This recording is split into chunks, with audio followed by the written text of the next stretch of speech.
예레미야 23장 25절부터 32절까지 말씀입니다. 제가 봉독하겠습니다. 내 이름으로 거짓을 예언하는 선지자들의 말에 내가 꿈을 꾸었다고 말하는 것을 내가 들어노라. 거짓을 예언하는 선지자들이 언제까지 이 마음을 품겠느냐? 그들은 그 마음에 강구한 것을 예언하느니라. 그들이 서로 꿈꾼 것을 말하니 그 생각인즉 그들의 조상들이 바알로 말미암아 내 이름을 잊어버린 것 같이 내 백성으로 내 이름을 잊게 하려 함이로다. 여호와의 말씀이니라. 꿈을 꾼 선지자는 꿈을 말할 것이요 내 말을 받은 자는 성실함으로 내 말을 말할 것이라. 겨가 어찌 알곡과 같겠느냐? 여호와의 말씀이니라. 내 말이 불같지 아니하냐? 바위를 쳐서 부스러뜨리는 방망이 같지 아니하냐? 여호와의 말씀이라. 그러므로 보라, 서로 내 말을 도둑질하는 선지자들을 내가 치리라. 여호와의 말씀이니라. 보라, 그들이 혀를 놀려 여호와가 말씀하셨다는 선지자들을 내가 치리라.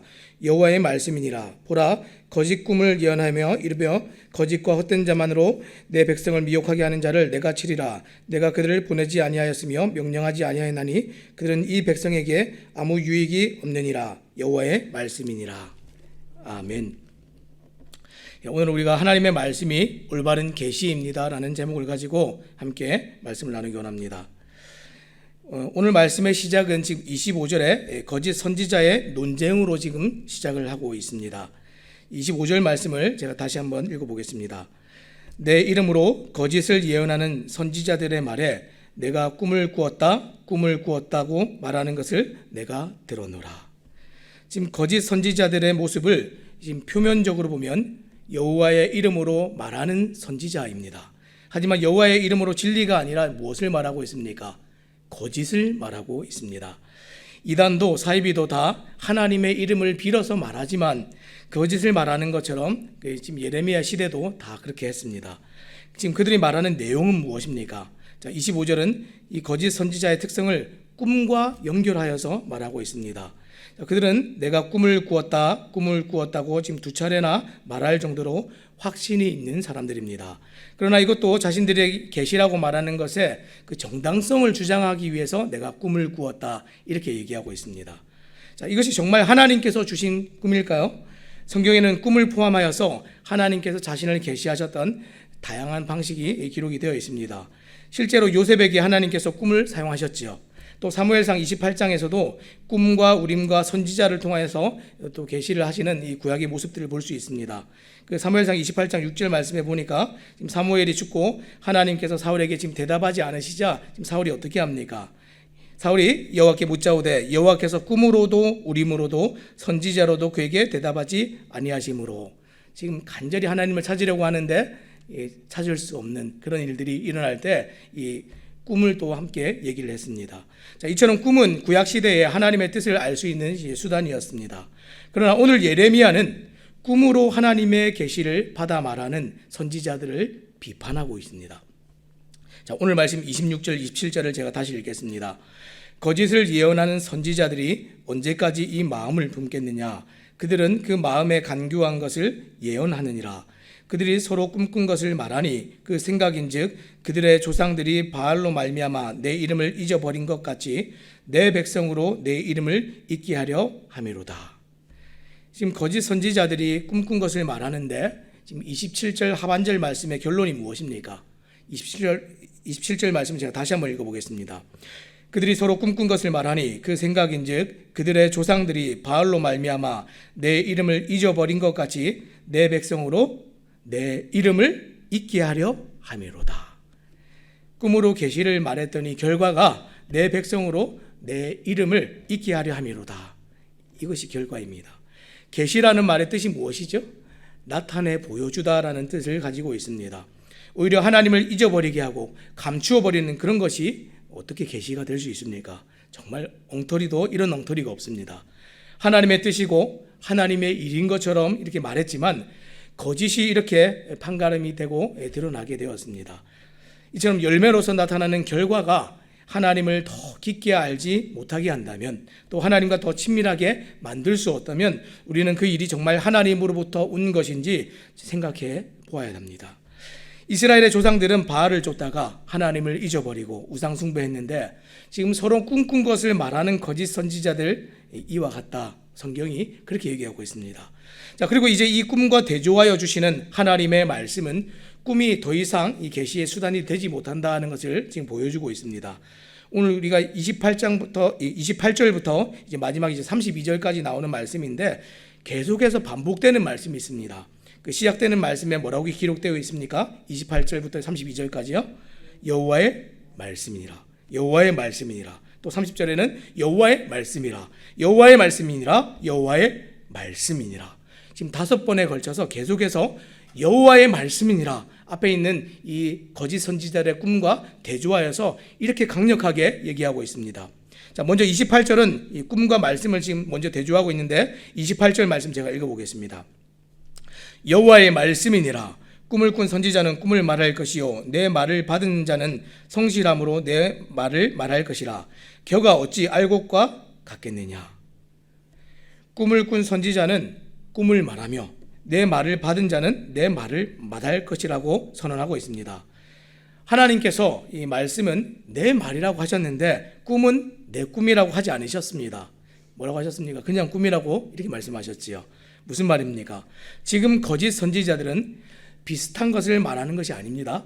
겨와 알곡이 다른 것처럼 완전히 지금 다른 것을 말하는 것이다. 성경이 이렇게 얘기합니다. 결국 오늘 성경이 말하고 싶은 것은 올바른 계시의 수단은 꿈이나 환상 같은 것이 아니다라는 것입니다. 오직 살아계신 하나님의 말씀만이 하나님의 모든 뜻과 생각을 우리에게 나타내 보이시는 올바른 계시가 된다 하는 것을 우리에게 보여주고 있습니다. 자, 그리고 28절에 하나님의 말씀을 받은 자들을 설명할 때 성실함으로라는 이 수식어가 더해져 있습니다. 자, 여기서 성실이라고 번역된 에메트라는 단어의 어원이 아만인데 이것은 우리가 잘 알고 있는 아멘입니다. 아멘. 아멘이 무슨 뜻이죠? 이 기본적으로는 우리가 동의하다라는 뜻을 가지고 있고요. 그래서 구약성경 헬라어로 번역한 이 구약성경을 헬라어로 번역한 70인역에서는 아멘을 그대로 이루어지기를 이렇게 번역을 하고 있습니다. 그대로 이루어지기를. 그리고 이것은 말씀에 대한 확신을 나타내는 말씀입니다. 어떤 확신입니까? 첫 번째로 하나님의 말씀은 어떤 오차나 변수가 끼어들 수 없는 불변의 진리다라고 확신하는 그 확신입니다. 두 번째로는 하나님의 말씀은 반드시 그 말씀대로 이루어지는 실제로 일어날 명백한 사실이다라는 것을 확신하는 확신입니다. 자, 꿈은 말대로 깨고 나면 아무것도 아닌 꿈인데 하나님의 말씀은 실제 역사로 나타나는 사실이라는 겁니다. 그래서 이 참된 계시가 실제로 일어날 명백한 것임을 지금 확언하기 위해서 말씀을 받은 자들이 말씀을 전할 때 어떻게 했습니까? 오늘 성실함으로라는 수식어를 덧붙이고 있습니다. 이 성실함으로가 하나님 말씀대로 이루어지기를 아멘 하면서 믿으면서 그 말씀을 전하는 자들의 모습이다 이렇게 생각하시면 이해가 더 쉬울 것 같습니다. 결국 하나님의 참된 말씀은 허상이 아니기 때문에 우리에게 유익을 주는 영의 양식이 되지만 거짓 선지자들이 말하는 꿈은 아무런 유익도 주지 못하고 도리어 해만 끼칠 뿐입니다. 그리고 이어지는 29절은 하나님의 말씀을 좀 더 구체적으로 설명하고 있습니다. 자, 29절 말씀을 제가 읽겠습니다. 여호와의 말씀이니라. 내 말이 불같지 아니하냐. 바위를 쳐서 부스러뜨리는 방망이 같지 아니하냐. 28절에서 말씀을 실제로 일어날 명백한 사실로 설명했다면 지금 29절에서는 말씀을 불법과 죄의 세력을 멸하는 파괴적인 힘의 이미지를 지금 묘사하고 있는데 그것을 불과 방망이로 묘사하고 있습니다. 자, 성경은 하나님의 분노와 하나님의 심판을 묘사할 때 종종 모든 것을 소멸하는 불로 묘사를 했습니다. 자, 그런데 하나님의 말씀이 곧 심판하는 불이다라는 것입니다. 그래서 앞서 예레미야 5장 14절에서는 이렇게 기록을 했습니다. 그러므로 만군의 하나님 여호와께서 이와 같이 말씀하시니라.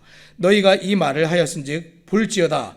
내가 내 입에 있는 나의 말을 불이 되게 하고 이 백성을 나무가 되게 하여 불사르리라.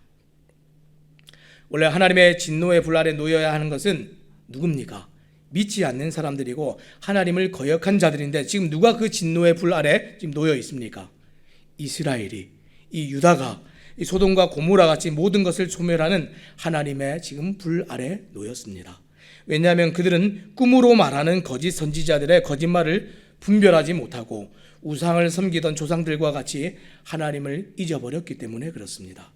이것이 말씀이 불이 되어 임하게 되는 이유입니다. 또 여호와의 말씀은 방망이 같습니다. 혹 어떤 사람은 방망이를 징계하는 회초리로 이해할 수 있는데 성경은 분명히 지금 방망이라고 했습니다.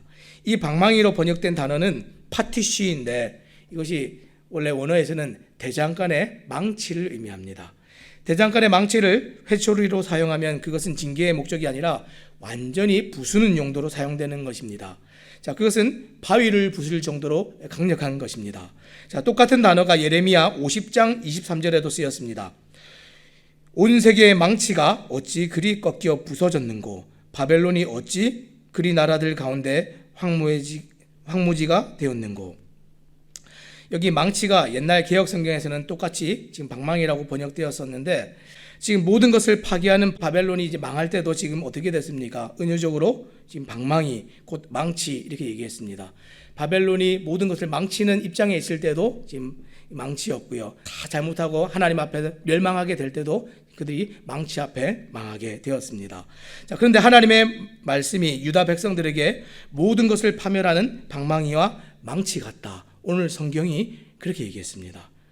사랑하는 여러분, 말씀을 분별하지 못하고 하나님의 말씀을 떠나게 되면 하나님의 말씀이 더 이상 은혜의 말씀이 아니라 심판의 불이 될 수 있고 심판의 방망이, 심판의 망치가 되어서 돌아온다 하는 사실 잊지 마시기 바랍니다. 예레미야의 시대에 못지않게 하나님의 이름으로 말한다 하면서 꿈과 환상과 온갖 것을 가지고 계시를 막 이렇게 남발하고 말하는 자들이 오늘날 교회 안에 많이 있습니다. 근데 우리가 분별할 것은 결코 구원의 길이 아닙니다. 결코 생명의 길이 아닙니다. 성경은 진리를 가장 잘 분별할 수 있는 방법이 언제나 하나님의 말씀이라고 가르쳐주고 있습니다. 이것을 잊지 마시기 바랍니다. 자, 그리고 나서 이제 이어서 거짓에 속은 백성들뿐 아니라 그 백성들을 기만한 거짓 선지자들의 심판에 관해서도 말하고 있습니다. 자, 하나님 앞에 그들의 죄가 무엇입니까? 오늘 성경은 이 거짓 선지자들의 죄에 대해서 절도죄라고 얘기하고 있습니다. 도둑질이다. 절도죄다. 거짓 선지자들이 무엇을 지금 그러면 도둑질했습니까? 하나님의 말씀을 도둑질했습니다. 자, 30절 말씀 제가 읽겠습니다. 여호와의 말씀이라. 그러므로 보라, 서로 내 말을 도둑질하는 선지자들을 내가 치리라. 그들은 참 선지자들을 통해 전달된 하나님의 말씀이 마치 자신들을 통해 계시된 것처럼 지금 착복하고 도용했습니다. 자신들이 하나님의 말씀을 꿈으로 환상으로 자신들의 개인적으로 받았다 이렇게 얘기했다는 겁니다. 또 인기에 편성하는 말을 교묘히 그 하나님의 말씀에 섞어서 하나님의 말씀을 뒤틀고 왜곡시켰습니다. 말씀을 전하면서 하나님의 말씀을 곡해하거나 변질시키면 그것이 곧 하나님의 말씀을 도둑질한 것입니다. 자, 성경의 제일 마지막 장인 요한계시록 22장에는 이렇게 기록하고 있습니다. 자, 요한계시록 22장 18절 19절입니다. 내가 이 두루마리의 예언의 말씀을 듣는 모든 사람에게 증언하노니 만일 누구든지 이것들 외에 더하면 하나님이 이 두루마리에 기록된 재앙들을 그에게 더하실 것이요 만일 누구든지 이 두루마리의 예언의 말씀에서 제하여 버리면 하나님이 이 두루마리에 기록된 생명나무와 및 거룩한 성의 참여함을 제하여 버리시리라. 하나님의 말씀을 듣지 않고 생명의 양식을 먹지 않는 것도 거부하는 것도 심판을 받을 일이지만 그 올바른 말씀을 올바로 듣지 못하게 하고 생명의 양식을 먹지 못하게 훼손하는 일은 더 큰 심판을 받을 일입니다. 성경은 이것을 지금 도둑질이라고 했고 하나님의 말씀을 훔쳐 이렇게 자신의 말로 바꾸거나 왜곡하여 말씀을 훼손하는 것은 사탄적인 발상입니다. 자, 사탄이 하는 일에 지금 동참하는 것입니다. 사랑하는 여러분, 오늘 많은 이 말씀이 있고 사람들이 하나님의 말씀을 전한다고 많은 이제 설교자들이 그렇게 얘기하면서 전합니다. 저는 사탄의 말을 전합니다. 이렇게 얘기하는 설교자는 아무도 없습니다. 그런데 그 속에 이 사탄적인 발상이 있고 사탄의 말처럼 하나님의 말씀을 도둑질하여서 왜곡하는 자들이 어느 시대나 분명히 있다 하는 것 성경이 가르쳐주고 있습니다. 분별하시기 바랍니다.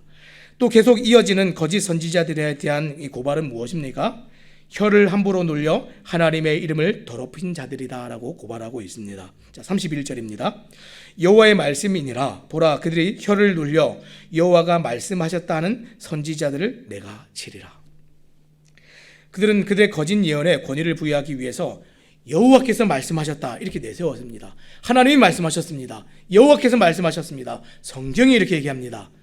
아무리 앞에다가 수식어를 그렇게 붙인다고 해서 하나님의 말씀을 제대로 전하지 않고 마음대로 전하면 그것은 하나님의 말씀이 아니죠. 실제로 자신의 거짓된 생각을 늘어놓는다면 그것은 하나님의 말씀이 아닙니다. 꿈이나 환상이나 어떤 이적 체험이 다 이런 것에 속할 수 있습니다. 이런 것을 체험하는 자들이 강조하는 것이 무엇입니까? 진짜입니다. 내가 경험했습니다. 진짜입니다. 내가 진짜로 봤습니다. 들었습니다. 이렇게 얘기를 하지요. 그런데 하나님의 말씀이 지금 오늘 얘기하는 것은 무엇입니까? 그것이 진짜인지 아닌지, 있었는지 아닌지 그것을 묻는 것이 아니라 그것이 정말 하나님의 말씀인가? 그것을 묻고 있습니다. 어떤 경험을 하고 어떤 혀를 놀려도 그것이 하나님의 말씀이 될 수는 없습니다. 이제 마지막 세 번째로 거짓 선지자들에 대하여서 뭐라고 얘기하고 있습니까? 내 백성을 미혹하게 한 자다 이렇게 얘기하고 있습니다. 자, 마지막 32절입니다. 여호와의 말씀이니라 보라 거짓 꿈을 예언하여 이르며 거짓과 헛된 자만으로 내 백성을 미혹하게 하는 자를 내가 치리라. 내가 그들을 보내지 아니하였으며 명령하지 아니하였나니 그들은 이 백성에게 아무 유익이 없느니라. 여호와의 말씀이니라. 거짓 선지자들은 인기에만 편승하여서 죄를 정확하게 지적하거나 근본적인 해결책을 제시하지 않았습니다. 사람들이 듣기 좋은 말, 듣고 싶어하는 말, 말하는 자신이 더 영적으로 보이고 거룩해 보일 수 있는 그런 말들만 했습니다. 하지만 그것은 다 만들어진 말이고 만들어진 거룩이고 만들어진 경건입니다. 성경에 사람의 손으로 만든 것을 다 뭐라고 얘기하죠? 우상이라고 얘기합니다. 마찬가지로 이 하나님의 말씀이라고 얘기하는 것들도 사람이 지어서 만들어내면 그것이 다 우상이 될 수 있습니다. 그들은 그들 스스로 빚어서 우상을 만든 겁니다. 결국 이러한 일이 백성들로 하여금 영적인 불감증과 도덕적인 불감증에 빠지게 만들었습니다. 죄가 죄인 줄 모르고 수치스러운 것이 수치스러운 것인 줄도 알지 못하고 지금 부끄러움이 부끄러움인지 알지 못하고 양심이 다 굳어져서 하나님 앞에 애통하지 않고 회개하지 않는 그런 백성들로 다 만들어버렸습니다. 사망의 방망이가 소멸하는 불이 눈앞에 오도록 그 백성이 아무것도 보지 못하도록 거짓 선지자들이 백성들을 그렇게 만들어버렸습니다. 오늘 성경의 유다는 그렇게 망했습니다. 오늘 말씀을 맺겠습니다. 거짓 선지자들은 자기 생각일 뿐인데 하나님이 꿈을 주셨다 이렇게 주장했습니다. 하나님의 권위를 강탈했고 그분의 뜻을 자신들이 스스로 제작했습니다. 신비한 꿈이 말씀보다 더 권위 있게 들리겠지만 이 성경은 오늘 뭐라고 얘기합니까? 이 쭉정이와 이 겨와 알곡이 다른 만큼 이것은 완전히 다른 것이다 이렇게 얘기했습니다. 절대로 비슷한 것이 아닙니다. 분별하셔야 됩니다. 꿈은 실상으로 나타나지 않습니다. 꿈은 그냥 꿈입니다. 깨고 나면 아무것도 아니지요. 하지만 하나님의 살아계신 이 말씀은 반석을 무너뜨리는 방망이같이 든든하고 강력하고 힘이 있고 실제로 하신 말씀 그대로 이루어지는 하나님의 진리입니다. 하나님의 말씀을 훔친 그것을 오늘 또 성경은 절도죄 이렇게 얘기했습니다. 자기 말을 하나님의 말씀이라고 얘기하면 그것은 하나님의 말씀을 훔친 것이고 말씀을 가르치고 전하는 자들이 하나님의 말씀을 이렇게 대한다면 그 사람은 역시 하나님의 말씀을 훔치고 있는 것입니다. 사기이고 절도죄입니다. 자, 그들은 지금 보내지도 않았는데 하나님께서 너희를 내가 보냈다 이렇게 말씀하지도 않았는데 저는 하나님이 보낸 사람입니다 이렇게 얘기했다는 겁니다. 저는 하나님의 사람입니다 이렇게 얘기했다는 겁니다. 하나님의 말씀을 떠나서 그 어떤 사람도 하나님의 사람이 될 수 없고 하나님이 보낸 사람이 될 수가 없습니다. 하나님께서는 오직 이 말씀을 통해서 우리에게 말씀하시고 이 성경의 말씀을 통해서 우리에게 명령하시고 우리를 보내십니다. 자, 그들이 하나님 말씀을 가지고 이렇게 했을 때 성경은 이들을 뭐라고 얘기하고 있습니까? 그들이 하나님의 자리에서 하나님의 노릇을 한 것이다 이렇게 규정을 하고 있습니다. 지금도 여호와의 엄중한 말씀이나 꿈을 통해서 주신 말씀이라고 함부로 오용하고 전하는 많은 사람들이 있습니다. 오늘 우리가 이 말씀을 대할 때 또 생각하시기 바랍니다. 오늘 우리가 하루를 살아가면서 하나님의 말씀을 근거로 지혜롭게 살아가시기를 바랍니다. 특별히 이 새삼침내교회 모든 성도님들은 결코 이런 거짓말에 현혹되거나 속지 않고 진리의 말씀 안에서만 또 살아가시는 또 우리 주님의 모든 또 믿는 자들이 되시기를 또 우리 주님 이름으로 부탁드립니다. 기도하겠습니다.